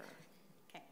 Now, Our dinners Anne are Marie, now, amazing, though. With the buildings, Yes, also, is it on our website? What can we put on our website? it is, but it's kind of buried, so it Let's- needs to be let's more unbury it. let's unbury it. Right. Okay, let's dig it up. And also, that along with Mr. Sesker, you could write a guest column. Don't we do that every year? Or We what? do, yep. Okay. But, so just say, yes, we will. Yep, we are. We're Okay, gonna do that's that. good. That's what I'd like That to hear. is an amazing, yep. that will be done. Yep. But Andrea, I really appreciate that, and any more feedback you can give us, the better, because we're really trying to make that successful. What we did, so can I just one more minute? Sure. Okay, thank you. So we did get really good news from the Department of Ed the other day. Someone came down from Food and Nutrition Services, which is why are we connected to that, but that's our dinner program. And for some reason, she said, you must be doing something right because your numbers are through the roof in terms of dinner participation. So we went to like 400 meals over the last month. It increased that much. So, I mean, we were already starting off on a good note. I mean, Sodexo was kind of nervous because we were starting slowly, but now it's just boom. So we have them there for the meal. We got to get them to stay for Well, the programming. exactly. So they're there from 3 to 5:30, and then we have a smaller group that stays, and that's where we really need help. And are some of those kids like Kids World kids? Is that maybe where the number? Some of them are, but not as many as you'd think. Okay. Because parents usually come in and pick them up and leave. Sure. Yep. But we do have, you know, I think Phil with his kids has come a couple of times, so we appreciate that. Yeah. So, it's amazing to see the number of kids that are taking advantage of that, and then seeing their families also be there, because it's $3.50 for an adult. So it's quite a good deal. And Brenda has worked really, really hard on Also, through Sodexo. Yeah. Could Brenda's amazing. either yourself and you, maybe with Mr. Sesker, get on KDHL? That's Yeah, I haven't another- had you on there yet. We had was you on there a one couple years time with ago. a vet. That was a that long one time outside ago. at the fair? The levy. Oh, it was 11. Yeah, That it was a was while ago. great. It was a great Yeah, experience. good. Those are good Also, ideas. community TV. Yep, I mean, it just, Yeah, with, that's a really good too. okay. okay.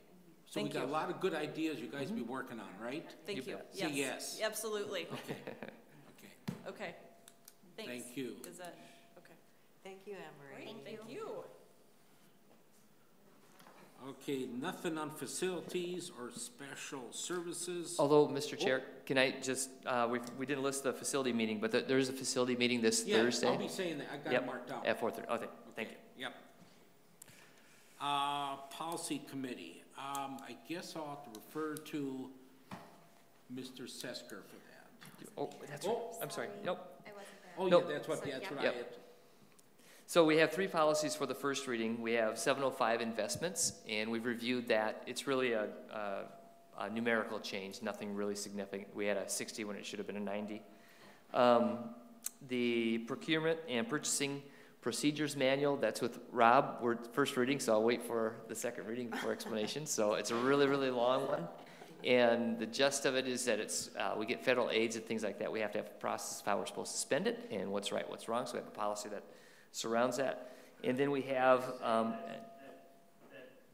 Pages 8 through about 14 are the meat of what involves the school board.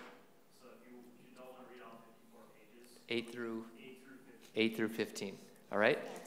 And then the unpaid meal charges, we just wanted to make sure we matched up the grid that Andy went through with you earlier this year.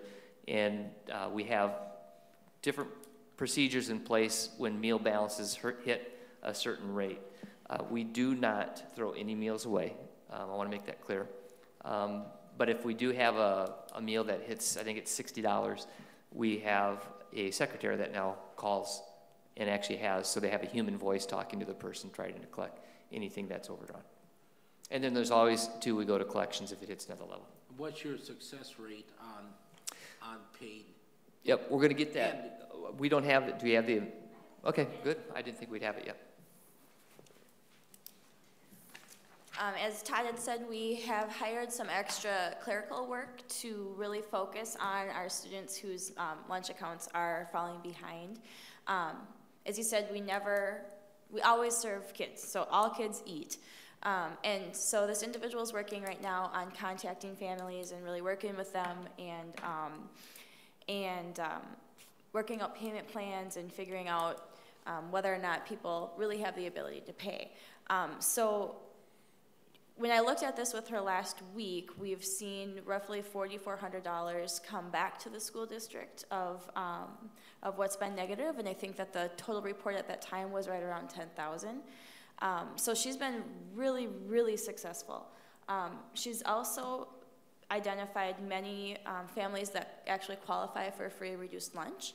And so we're working on all of those to get that paperwork filled out. So it's just been it's been really successful, and it's really rewarding to her too to work with these families and have that interaction. And I think that the families have really appreciated it as well. So it's been good. It's been really good. What is an estimate of the annual amount of unpaid lunch bills? Last year was high. I think it was almost $30,000. But that was a big increase from what it had been. And I just want to point out, in looking at the audit information, the food service budget's in excess of $2.3 million. $20,000 is 0.8% of the total. So we have to keep this in perspective as well. Right. I mean, it sounds like a lot of money, and it is significant, and we have to work on it. But that margin of error is something we can deal with. Right. Yep, I agree. We've also been very fortunate that we've received several donations now from individuals wanting to help with that. So last school year, this really kind of started for the first time, where individuals came, a couple came around Christmas time and said, you know, we just really want to help some families that are struggling.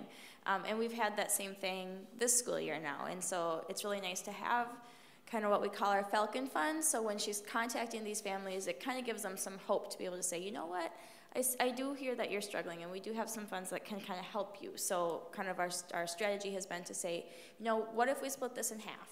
You know, we'll cover half. Can we work out a payment plan for the other half? Or sometimes they just need a complete fresh start, and we just wipe them clean and say, okay, let's just do better going forward. So it's been good. And I want to stress, with the permission of the board, we do not take the trays from the kids No. and throw food away. Never. We do not. Right. Okay. Yep, Just never. want to make sure that people understand we don't do that. Yeah, and the kids don't know, No. even right there. No. We are very nice. Yes, yes. Okay. Anything else on these? These are the first readings of these policy 534, policy 705, and there's a manual for procurement. So they'll be coming back in Next board January. meeting. Yep. For final revision. And the final review. And Yep. any questions, please call Mr. Sesker. Okay, item 9A, we've already approved the audit report. 9B, I don't know if any wants to come up again or not, or just vote on it. Consider approval of final 2017 payable 2018 levy certification. Yep, and I think to summarize, the total levy went down 14.75%, and that's what you'll be approving for fiscal year 18. Move approval. Second. Whoa, pretty fast. Whoa. She can have it because I'm honored enough to be clerk tonight. Oh, okay, okay. Any discussion? In fact, Mr. Sesker said that a couple times on the radio. Want to make sure people heard it. Yeah. Again, is that going to be included in that guest column? Yeah, we'll have to see what Okay. Andy ends up writing. Right. So you guys going to write something, say yes? Yeah, we try to do one a month. Okay. Yep. That'd be nice to get that out. Okay. Anybody want to make a motion on number 9B? Yep, we have a motion and a second. Oh, okay. All in favor say aye. Aye. Aye. All opposed, same sign. Passes. 9C, consider approval of the world's best workforce. Is there a speaker out there? Mr. It's Sesker? just kind of a data of everything that we do with our requirements that Minnesota Department of Education requires us. It's a formality. Is there a motion? So moved. Second. Second. All in favor say, discussion. Any discussion? Okay, all in favor say aye. Aye. All opposed, same sign. It passes 5-0. Number 9D, consider approval of Lois Krinke interim head dance team coach and Tammy Rosette interim assistant dance team coach.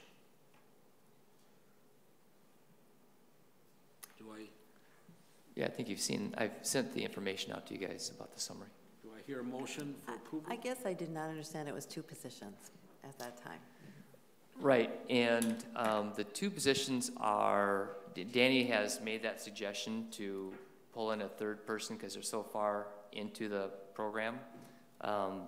It's, a lot of those 3rd positions get financed from the associations. They're actually meeting tonight. We don't know how much they're going to provide for funding for this. We're assuming we're going to get some funding to support this assistant coach. We'll find out tomorrow, or tomorrow. And then the rest of it, Danny has the guidelines that it has to stay within his budget. He can't ask for more money outside of his budget. So those are the parameters. I'm letting him figure it out. I guess my feelings are if their board can't come up with the additional funds to add Tammy Rosette as another assistant, I'm not sure that I'm willing to vote forward to add her since there's capable assistants already in that position. I know that the basketball team has asked for additional coaches and been turned down, and the Boys Basketball Association picks up that cost. So I feel like if we as a board approve something like this, we're opening ourselves up to more and more requests. And we've already said no to basketball at one point or another because that association pays for a coach for those boys. Did you want to amend this? Yes, I would be personally okay with moving forward with hiring interim Lois Krinke, but not Tammy Rosette at this time for an additional assistant team coach. Okay.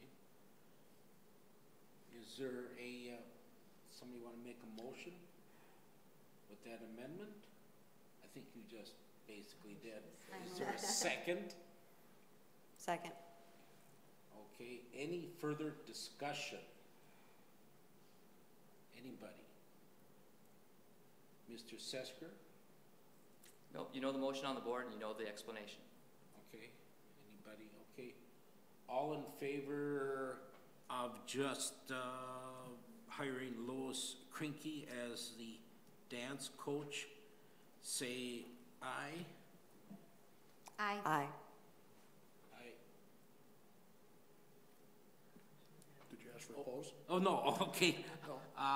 All opposed, same sign? Passed. I think we better call for a roll call vote on this one. Mr. Chair, can Yes. I, just because I'm kind of in a You- personal conundrum mentally You here, I can think. abstain. No, I'm fine with whatever. Yeah, Todd, the information you sent out, obviously had one. What Andrea and Yvette are referring to is, I think, that information. Do we know if Danny has this money in the so-called dance line coaching budget? And without Danny being here, I just simply, I don't know. Yeah, I've got his, let me grab, he sent me another one too, Andrew. I mean, I guess my feeling would be, I would be shocked if he, I don't know what I'm, I just don't know. I think that I don't question that he can't find the money within his budget, but I think that as a parent who has kids in sports, who have so many kids in sports, and there's 30 girls on a soccer team with one coach, there's 28, 30 dancers with 3 coaches, we gotta start justifying that Yeah, no, somehow. in my And question now we wanna bring isn't- in another one. Yeah, and so my question, I guess, is I think, I could be wrong though, that each team typically has X amount of dollars allocated to each team based on the level of participation for coaches, I think. And so I guess my question here is Tammy's, I'll just read you Danny's explanation because I don't micromanage what he does in his budget. I tell him to figure it out. Point of so- order, Oh, sorry. we're in the process of taking a vote.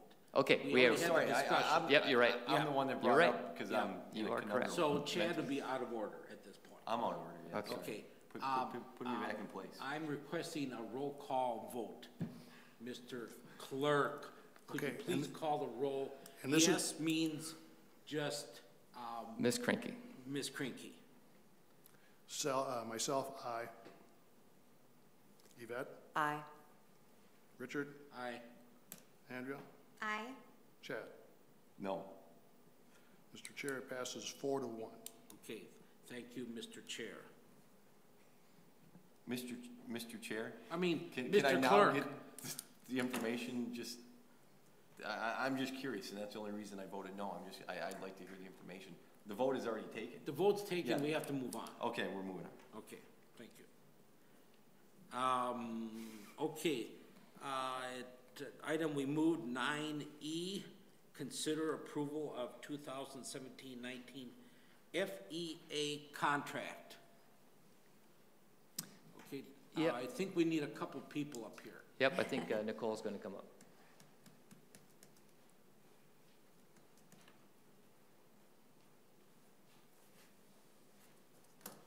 Good evening. So the document that's attached to the board agenda for tonight is a summary of all the changes for the 17-19 FEA contract. Do you have any specific questions about it, or would you like me just to summarize it and go through it? Could you, hold it here, could you summarize it, please? Sure, absolutely. So when we started out the process, we initially established a few goals. The first goal was to work on reducing the time our teachers are out of the classroom, because we know that the longer or the more our teachers are in front of our students, the better the learning environment is. The second goal was to work on keeping the district competitive and attractive for teachers and helping attain our current teachers. So with those two goals in mind, we came up to this tentative agreement. The first item on the document includes just some grammatical changes in terms of dates to clean up in the contract. Then we looked on to the next article, which is for sick leave. We increased our sick leave payout by $15 per unused sick day at the end of the school year. Next, we increased our personal leave payout by $15 per unused personal leave day at the end of each school year. Then again, another grammatical change. On the next page, we added an additional step for longevity pay to help offset our insurance increase for those employees that are in years 15 through 19. The next article is for our unrequested leave. The unrequested leave language changed with the law changes during this last session. The changes are changing again this next session, so what we decided to do was to come up with a memorandum of understanding on how we'll come together and really put that language together later on once the law is finalized for us. Then we look to the insurance next. In year one, we increased our family insurance contribution by $40 a month. We increased our single contribution by $18 a month in year two. So in year one, our actual insurance premiums increased by 12.9%, which is a very significant increase for our district. In year two, we are estimating an increase of 9.3%. That number is unknown, so we just looked at some trends and utilized our insurance rep and came up with a good estimate. In addition to those amounts, we also negotiated with the teachers to eliminate our richest insurance plan, which was a goal that we really wanted to work towards because we know that it's an expensive plan, and we are trying to make some significant changes to our health insurance so that we can help stabilize and maybe even reduce our rates and be a little bit more attractive when we go out for our bids each year. Nicole, is that, I talked to Sesker, Mr. Sesker today about the state statute about last hired, first fired. Is that addressed? Is that addressed in that MOA or not? That will be part of the MOA, yes. Okay. That language will be part of that MOA. What is that? Is it very unclear with that language or not when they wrote that law? Well, it's not necessarily unclear, but they keep making some tweaks to it. The language doesn't actually come into effect for us until the end of the 18-19 school year, so we have a little bit of time. There's not a lot of interpretation yet on how the tiered licensing system works, and so that's getting changed a little bit. as they're talking about it, because I think there were maybe things that they forgot or didn't understand everything quite completely, and so we just really want to make sure that that was all in place before we came up with the language. So But I will say that, I mean, I think the union has been very open to this and supportive of the change. I mean, it's not that they're not in agreement with anything, it's just trying to get it in line with what the state's doing. So it was a very vague law, that's what you're saying, right? I wouldn't say it was vague. I would just say it's very complicated and they're tweaking it. Okay, but it's law. Correct. Are we following the law? Yes, the law doesn't come into effect for us until the Okay. 18-19 school year. So right now, for the end of this school year, when it will affect us, we are still following it and in compliance. And then, is this contract overlap that MOA or not? Or do we have to change or go back and open up negotiations? We don't have to change and open up negotiations because we have the memorandum of understanding. Okay. Isn't it true that the law permits districts to negotiate with their bargaining units? It really doesn't prescribe any changes that have to be made in the agreement about first in and first fired or those types of things. Correct. So instead of requiring us all to follow the state law, it allows us all to bargain. But in good faith, the bargaining units are not going to give away the rights. I mean, it sounds like it's going to be a nice deal, but not necessarily so. And I shouldn't frame it in nice or not nice, but it's not as simple as saying, oh, now we don't have to follow the first in, first fired provisions. You would have to negotiate with that with the bargaining unit. That's what the law says. Correct. What are your chances of getting that through? I think we're kind of waiting for. First fired, I mean, it's. We still believe that we should have the best teachers in front of the kids, period. That should be the way we operate, and that's how we hire, and that's what we try to do. So that's what our mentality is going into the negotiations. We're actually waiting for a little bit more clarity from the legislature this spring, and hopefully we'll get that. And also we're curious to see what some of the other schools are doing to try to implement the new law, which is, there's not a lot of teeth in the new law as it is right now. Okay, go ahead. All right. So the next article is under our severance pay, and that article, we had some sunset language, and the language has expired now, so we omitted that entire article. Then we move on to our matching funds article, and there's a good chunk of that language that was also omitted as a result of the severance language sunsetting, so we omitted that appropriate language in that article. And then we also updated when teachers are eligible for the match. We've now changed the language to allow all teachers to participate if they elect it, rather than only our non-probationary teachers to participate in it. And in addition to that, we added $150 to each step for the match. The next article is just an update on one word in there.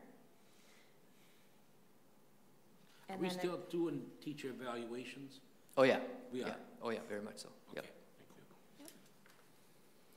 Then on the last page is where the majority of the red is, and that will represent our year one salary schedule increase of 2.042% across the board, which includes Appendix B and C, and also anything that references salaries within the actual language and the body of the contract. We added 2 new extracurricular positions, the elementary yearbook at $500 per elementary school, and then also our project design program at the high school for $1,000 a year. Mr. Chair, do you need her to go through every line of this? Sure. I mean, you want her to go through every line of this? Okay. Okay, then the next item is we updated the extracurricular pay for concert and stage band to match what our high school and our choir pay is, because they're very similar positions, so their points would align. Next, we eliminated the provision in the contract which allowed for comp time when they moved classrooms. So instead of getting 2 days of comp time, now they get up to 15 hours of pay. Then in year 2, we have a 2% salary schedule improvement across the board. And then also a significant change in year 2 is the elimination of step 1 in the 18-19 schedule. So that will help us increase the starting wage of our new teachers to help us be competitive with our neighboring districts. Other than that, the only other item left on there is just a cleanup from our 15-17 contract that we inadvertently missed. And then the bottom line, what is the percentage bottom line 2 years? Sure. So this, all these changes represent a 6.094% increase over the next 2 years. Now, I've had some discussions with Mr. Sesker about, we had budgeted 5%, so we're a shade over 6. I mean. Yep, we had budgeted 5% in the original budget, and just like Gary Lee from MSBA, when he came up and talked to us, whenever you negotiate or whenever you get new revenue, you come up with a new budget. So, yep, and so we did also receive additional revenues that would offset this piece. So according to our budget, if you take everything and you pull it and parallel it, we're still showing the same dollar amount at the end of the fiscal year. Maybe even a little bit better with the revenue. So this revenue, we're going to get this every year? Yes, yep. Every year? Yep, yep. Where should that money go to? I mean, Well, it where goes did to it the come from? Should it go? Teacher salaries. Yeah. Okay, because it's up to the should board. Should it go someplace else? I mean, or not? I know 80% of our budget is wages and benefits, but did it come from a certain department or?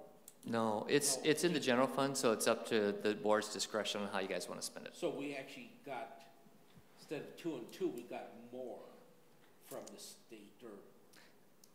Actually, you're right. We did get a little more from the state.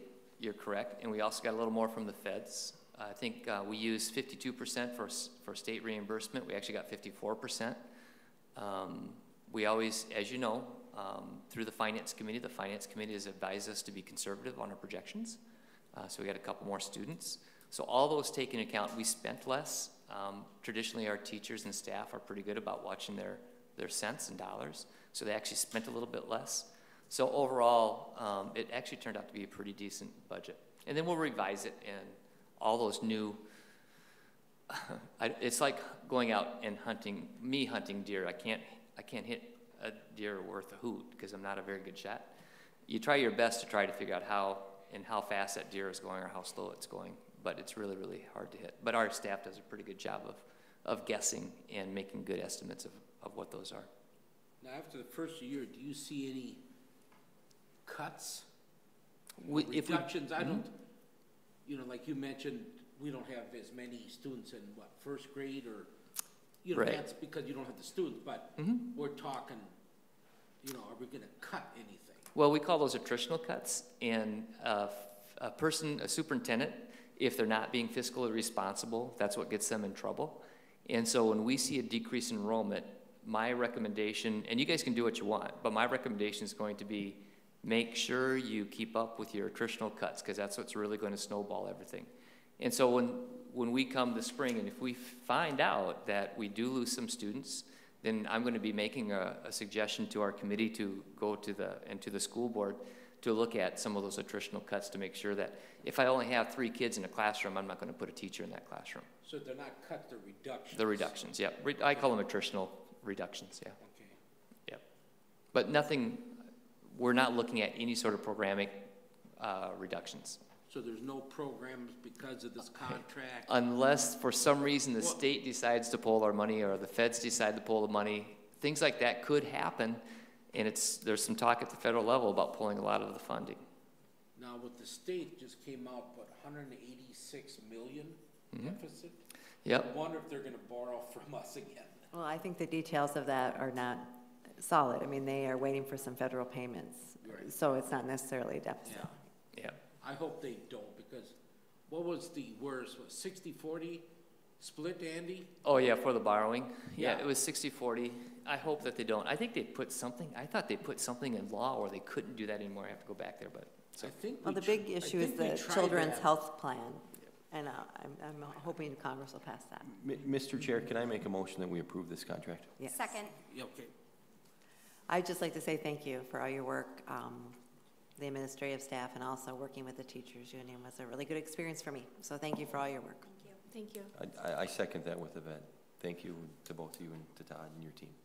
Thank you. I'm sorry to do this, and I should have said something when we changed the agenda. But I'm going to have trouble approving this contract, and not anything to do with the amount that's listed for the teacher increases. But first of all, has the union ratified this contract? Yes. They have. Okay, that helps. Secondly, when I saw this and I saw the closed session, I thought we would see a summary sheet of the exact impact on the budget. I mean, the percentages are one thing, but I've never seen a contract that doesn't have an accompanying sheet about the dollar impact to the various. Do you use school finance or any of those programs? Yes, we use school finances. And is there a summary of that information? Yes. See, I thought we would get this in the closed session, so I apologize, but so far, yeah. I think, Mr. Curry, I think that was probably what would have happened had we gone into closed session, you know, per what the agenda initially was. Well, okay. I wish I had seen this or had a chance. I don't want to hold things up here, but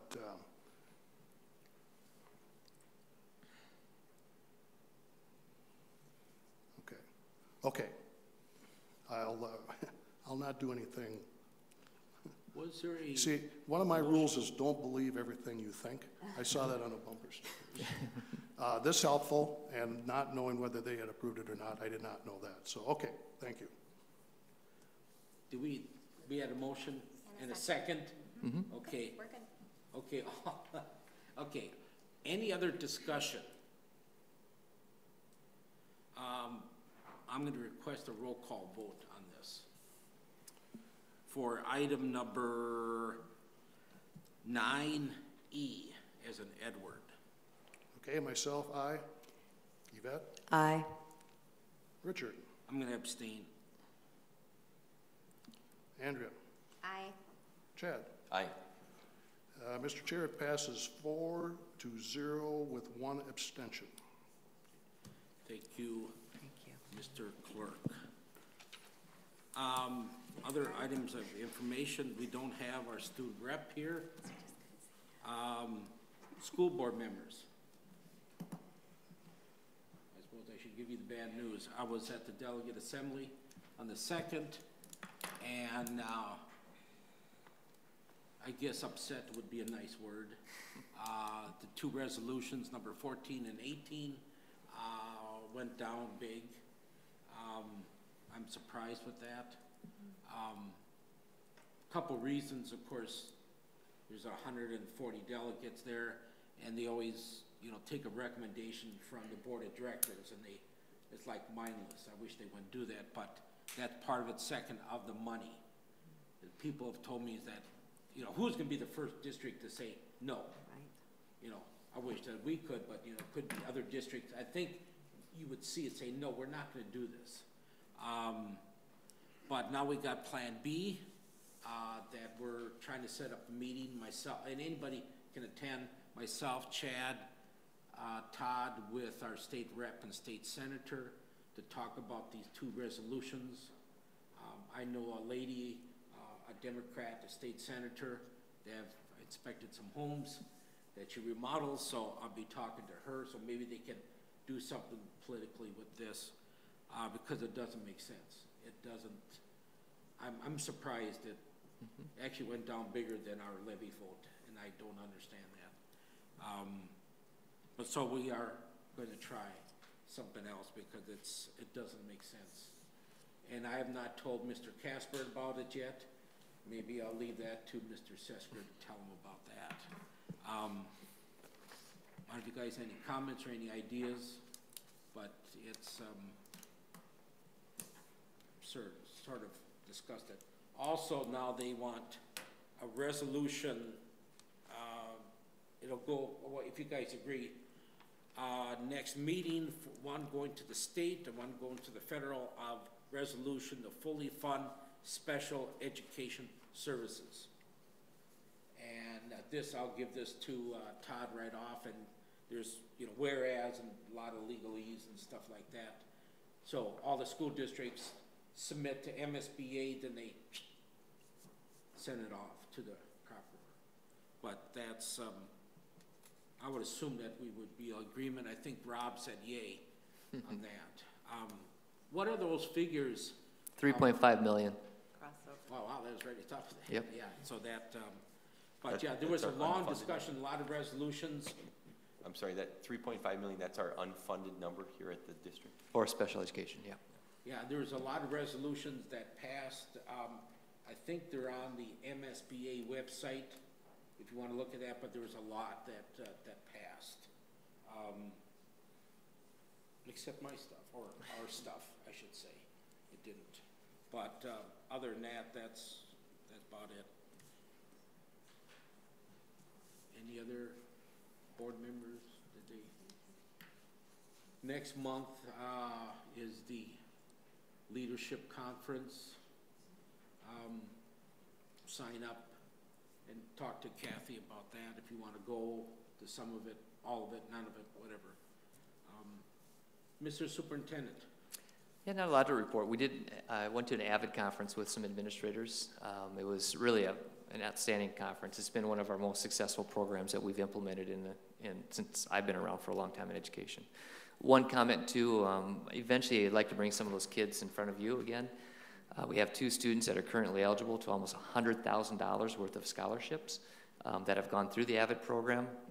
So there's a lot of good things that are happening in that, and Heidi Onis certainly deserves a lot of kudos for that program. Also tonight, if we get done early enough, we can head to the orchestra concert. So I'm kind of watching the clock right now, Mr. Chair, to see if we can run this through. So that's all I have to report. You should have told me that there was a... No, we're doing all right. We're doing pretty well okay? time. Yep. Okay. Anything else? Okay, we got dates. Remember, added December 14th, the facilities here, 4 o'clock. December 19th, CivSec board meeting at the STEP building. January 4th, insurance here. January 8th, the staff development meeting here. January 8th, organizational meeting here. That's where we choose new directors and officers, I mean. January 9th, Tuesday, policy meeting.